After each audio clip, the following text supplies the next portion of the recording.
વડોદરા શહેરમાં ઢોર ડબ્બા વિભાગની કામગીરીમાં અડચણ ઊભી કરનાર બે ઇસમોને કુંભારવાડા પોલીસે પકડી પાડ્યા છે. વીએમસીના કર્મચારીઓ જાહેર રસ્તા પર ફરતા ઢોરોને પકડી રહ્યા હતા, ત્યારે બે વ્યક્તિઓએ ગાયો છોડાવવા માટે બૂમાબૂમ કરી સરકારી કામગીરીમાં વિક્ષેપ કર્યો હતો.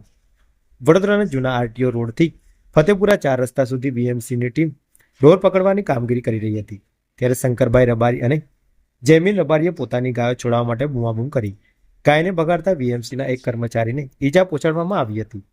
સરકારી કામગીરીમાં અડચણ ઊભી કરવાના આ કૃત્ય બાદ કુંભારવાડા પોલીસે તાત્કાલિક કાર્યવાહી હાથ ધરી હતી અને બંને આરોપીઓને પકડી કાયદેસરની કાર્યવાહી શરૂ કરી છે.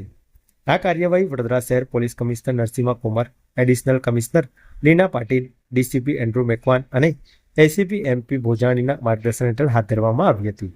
જાહેર સલામતી અને શહેરમાં ઢોરોની સમસ્યાનો અંત લાવવા માટે પોલીસ અને વીએમસીની સંયુક્ત કામગીરી ચાલુ છે. તંત્રનો સંદેશ સ્પષ્ટ છે: સરકારી કામગીરીમાં વિક્ષેપ સહન કરવામાં નહીં આવે.